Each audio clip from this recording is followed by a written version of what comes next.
Hey guys, this is Jay with the Douchebag Brigade, and just wanted to give my thoughts on one of the, I believe it was an anime expo, and obviously I'm not giving you my thoughts on anime, but giving you thoughts on the Shin Megami Tensei Mega 10, I forgot what they called it, but the anime panel that was there. I was actually surprised with not only the amount of knowledge that the four presenters have, but actually the profound amount of experience in the different games that they've played, including translated games. A matter of fact, I actually had a moment of being really impressed and really happy when they brought up Majin Tensei and Majin Tensei 2 specifically, because it's nice to hear some people in agreement with the concepts behind it and how it's definitely the old, out of the old games, it's definitely the one that holds up the best. It's been a fantastic game for me, and it was good to see that people were giving it a lot of props, because I pretty much thought I was the only one. And even what was more impressive was the audience members actually knew about the game and had given it some play, and I'd like to credit it to my videos, but I doubt it. So that was really cool. That was really cool to see and hear. Overall, I thought that they did a great job of presenting some information, though I obviously don't fully agree with some of the opinions on some of the games, but I really enjoyed hearing some real strong Mega 10 thoughts. And it was nice to see an audience there and people that were more than just Persona 3, 4, and 5 fans. It felt like there was a lot of people that respected Mega 10 as a whole. It looked like we had a lot of Persona 2 fans, which is awesome. You don't get a lot of credit for that game, and Persona 1 as well.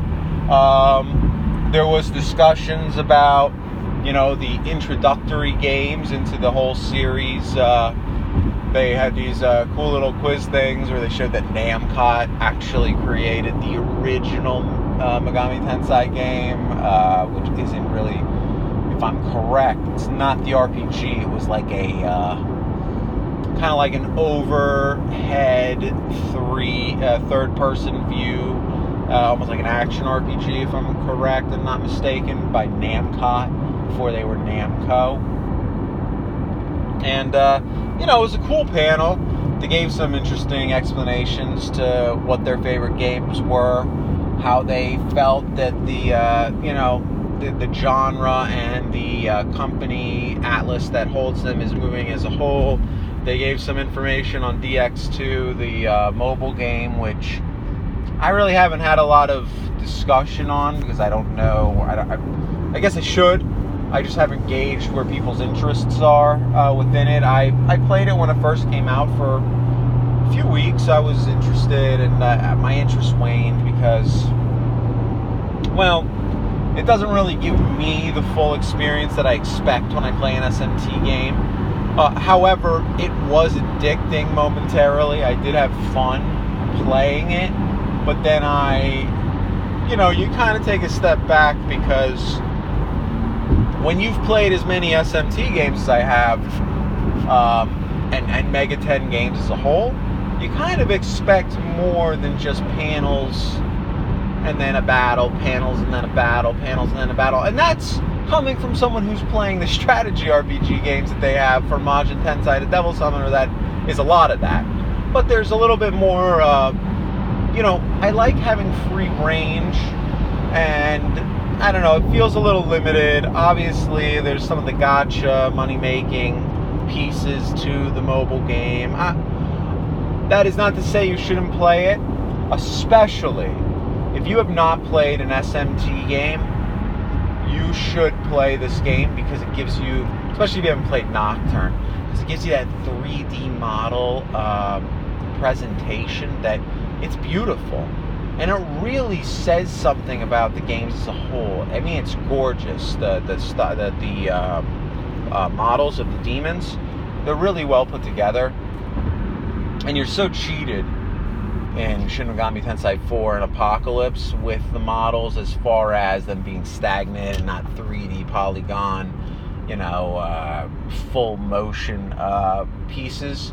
That's really my biggest gripe with SMT, all of them, except for 3, is that we don't get a lot of that beautiful 3D paneling that we really should have, but especially for a 3DS game like SMT4, 4 Apocalypse, Strange Journey Redux, we get kind of cheated on what we should see visually from a game that's got some of the best artwork I've ever seen. I mean, Kaneko had really put together some gorgeous sprites, and the fact that we haven't only gone further to develop them into to be more lifelike and to come alive and truly represent what we want to see, that's a little bit sad, because it feels like we're missing a big category of what we deserve. I've always been a huge fan of all the Megaten, pretty much all the Megaten games, but yeah, I can't say that I wouldn't be more thrilled with a Nocturne style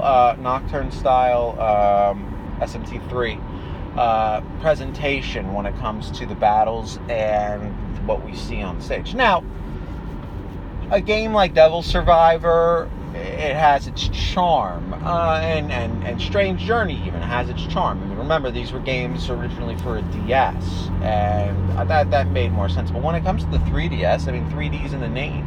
You expect a bit more. But anyway, moving on. The panel as a whole, they really gave a lot of not only their own personal opinions, but they did give a lot of factual information as well. And I think they very strongly represented, the Megaten fan base as a whole.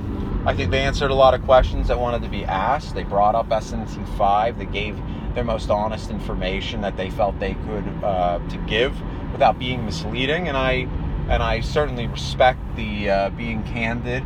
They're being candid with it, that they don't really have much, as I haven't, when it comes to release dates, what to expect. Though they gave an interesting point of view that I hadn't thought about when they brought up. So there was a press conference and a little article where they said that some of the producers wrote, yes, we'd like to, other than remaking Nocturne, potentially, they also said, we're going to take concepts of both SMT3 and SMT4. And I actually mentioned this in a video where I was like, what does that even mean, considering they're pretty much the same game outside of the fusion system being slightly different with keeping skills and things like that, and the AP points. I really couldn't quite grasp what that meant. And then they mentioned, and actually I don't know if they're reading the full context that I read when it comes to a certain portion of that statement, but at the same time, I like what they said, because even though I'm not sure if they're taking a look into, we want the demon building part of 4, but the story part or something part of 3, I forget what they said exactly, but they said in the panel that they felt that what that meant was, are we going to do the normal alignment system that you have from 4 and most of the games, or are we going to be using the choice system?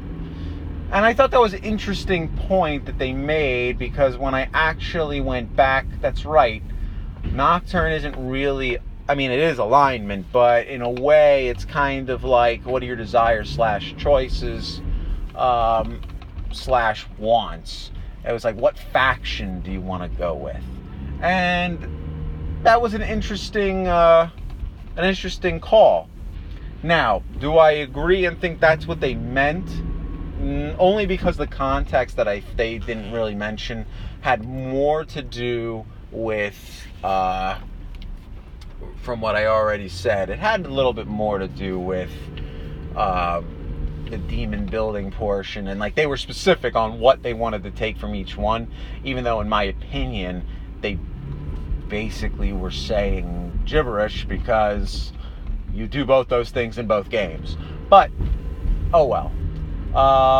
As far as I could see, what they said wouldn't be correct necessarily, but it was a great, at least, attempt to answer that question, because quite frankly that's a really strange question that they proposed to begin with. So good for them for putting it together and coming up with at least an idea or something to go off of to keep us engaged. I thought that was really smart. And yeah, it was a great presentation that they did. I mean, you definitely should go and see their videos. I'll leave a link to each of their pages. I'm sure you guys are probably aware of them since they've been around on YouTube a lot longer than I have. But I'm gonna put down a link to the video. That's what I'll do. I'll put a link to their video, and then this way you can go to all of their profiles from there. But anyway, I appreciate you guys listening today, and I'm Jay with the Douchebag Brigade, and I'm out.